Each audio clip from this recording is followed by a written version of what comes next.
بسم اللہ الرحمن الرحیم۔ ناظرین، اللہ پاک کا کرم ہے کہ اس نے ہمیں ہر نعمت عطا کی ہے اور بن مانگے عطا کی ہے۔ اسی لیے اللہ پاک سورہ رحمان میں فرماتا ہے کہ تم اپنے رب کی کون کون سی نعمت کو جھٹلاؤ گے۔ آج اس ویڈیو میں آپ کو دو انمول نعمتوں کے بارے میں بتاؤں گی۔ ایک انسان کی سانس ہے اور دوسرا وقت ہے۔ جو ان دونوں کی قدر نہیں کرتا اس کی نہ دنیا سنورتی ہے اور نہ ہی آخرت سنورتی ہے۔ اسی لیے ان دونوں نعمتوں کی قدر کرنی چاہیے، ورنہ آپ کے ہاتھ میں کچھ بھی نہیں آئے گا سوائے افسوس اور پچھتاوے کے۔ سانس اور وقت دونوں انمول ہیرے ہیں۔ کہتے ہیں کہ ایک بادشاہ اپنے مصاحبوں کے ساتھ کسی باغ کے قریب سے گزر رہا تھا۔ اس نے دیکھا باغ میں سے کوئی شخص سنگریزے یعنی چھوٹے چھوٹے پتھر پھینک رہا ہے۔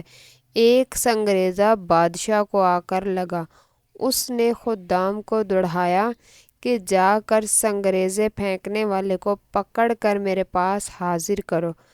خدام نے ایک گوار کو حاضر کیا۔ بادشاہ نے کہا، یہ سنگریزے تم نے کہاں سے حاصل کیے ہیں؟ تو اس شخص نے ڈرتے ڈرتے ہوئے کہا، میں ویرانے میں سیل کر رہا تھا کہ میری نظر ان خوبصورت سنگریزوں پر پڑی۔ میں نے ان کو جھولی میں بھر لیا۔ اس کے بعد میں پھرتا پھراتا اس باغ میں نکل آیا اور پھل توڑنے کے لیے یہ سنگریزے استعمال کر رہے۔ بادشاہ نے کہا، تم ان سنگریزوں کی قیمت جانتے ہو؟ اس نے عرض کی کہ نہیں۔ بادشاہ بولا، یہ پتھر کے ٹکڑے دراصل انمول ہیرے ہیں جنہیں تم نادانی کے سبب ضائع کر چکے ہو۔ اس پر وہ شخص افسوس کرنے لگا، مگر اب اس کا افسوس کرنا بیکار تھا کہ وہ انمول ہیرے اس کے ہاتھ سے نکل چکے تھے۔ اسی طرح ہماری زندگی کے لمحات بھی انمول ہیرے ہیں۔ اگر ان کو ہم نے بیکار ضائع کر دیا تو حسرت و ندامت کے سوا کچھ ہاتھ نہیں آئے گا۔ حضرت امام بہقی رحمۃ اللہ القوی شعب الایمان میں نقل کرتے ہیں کہ تاجدار مدینہ صلی اللہ تعالی علیہ وآلہ وسلم کا فرمان ہے، روزانہ صبح جب سورج طلوع ہوتا ہے اس وقت دن یہ اعلان کرتا ہے، اگر آج کوئی اچھا کام کرنا ہے تو کر لو، آج کے بعد میں کبھی پلٹ کر نہیں آؤں گا۔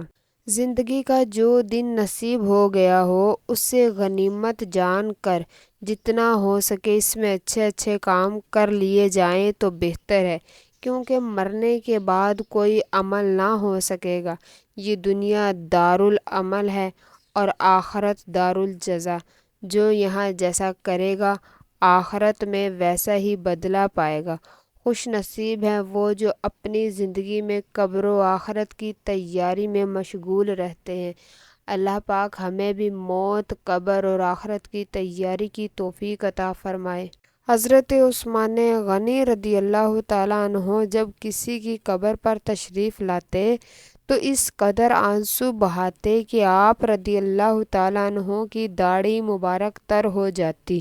عرض کی گئی، جنت و دوزخ کا تذکرہ کرتے وقت آپ نہیں روتے، مگر قبر پر بہت روتے ہیں، اس کی کیا وجہ ہے؟ فرمایا، میں نے نبی اکرم نور مجسم صلی اللہ تعالیٰ علیہ وآلہ وسلم سے سنا ہے، آخرت کی سب سے پہلی منزل قبر ہے۔ اگر قبر والوں نے اس سے نجات پائی تو بعد کا معاملہ اس سے آسان ہے، اور اگر اس سے نجات نہ پائی تو بعد کا معاملہ زیادہ سخت ہے۔ حضرت عطا بن یسار علی رحمۃ اللہ الغفار سے روایت ہے، جب میت کو قبر میں رکھا جاتا ہے تو سب سے پہلے اس کا عمل آ کر اس کی بائیں ران کو حرکت دیتا ہے اور کہتا ہے، میں تیرا عمل ہوں۔ وہ مردہ پوچھتا ہے، میرے بال بچے کہاں ہیں؟ میری نعمتیں کہاں ہیں؟ میری دولتیں کہاں ہیں؟ تو وہ عمل کہتا ہے، یہ سب تیرے پیچھے رہ گئے اور میرے سوا تیری قبر میں کوئی نہیں آیا۔ افسوس، ہمارے دلوں پر گناہوں کی تہ جم چکی ہے، حالانکہ یقینی طور پر معلوم ہے کہ موت آ کر رہے گی، عین ممکن ہے کہ آج ہی آ جائے، اور ہم بھی قبر میں اتار دیے جائیں۔ یہ کوئی بھی نہیں جانتا کہ اس کی موت کب اور کہاں اور کیسے آئے گی۔ جس کے پاس مال و دولت کم ہو اس کو اس کے چھوڑنے کا غم بھی کم ہوتا ہے، اور جس کے پاس زیادہ ہو اس کو چھوڑنے کا غم بھی زیادہ ہوتا ہے۔ یہ کم یا زیادہ غم اس صورت میں ہوگا جب کہ اس نے اس مال و دولت سے دنیاوی محبت کی ہوگی۔ حجت الاسلام حضرت امام محمد بن محمد غزالی رحمۃ اللہ علیہ فرماتے ہیں، یہ انکشاف جان نکلتے ہی تدفین سے پہلے ہو جاتا ہے، اور وہ فانی دنیا کی جن جن نعمتوں پر مطمئن تھا اس کی جدائی کی آگ اس کے اندر شعلہ زن ہوتی ہے۔ جو اللہ پاک کے نیک بندے ہوتے ہیں جنہوں نے دنیا کے مال و اسباب سے دل نہیں لگایا ہوتا، انہیں مال چھوڑنے کا صدمہ بھی نہیں ہوتا، اور قبر میں ان کے خوب مزے ہوتے ہیں۔ جیسا کہ حدیث پاک میں ہے کہ سرکار مدینہ صلی اللہ تعالی علیہ وآلہ وسلم کا فرمان نور بار ہے، مومن اپنی قبر میں ایک سرسبز باغ میں ہوتا ہے، اور اس کی قبر 70 ہاتھ کشادہ کی جاتی ہے، اور اس کی قبر 14ویں کے چاند کی طرح روشن کر دی جاتی ہے۔ ہر ایک یہی چاہتا ہے کہ میری قبر روشن ہو اور جنت کا باغ ہو۔ قبر روشن کرنے، آخرت سنوارنے، نیکیوں پر استقامت کے لیے نیک لوگوں کی صحبت ضروری ہے۔ اچھی صحبت کے لوگوں میں رہنے سے دنیا اور آخرت دونوں سنور جاتے ہیں۔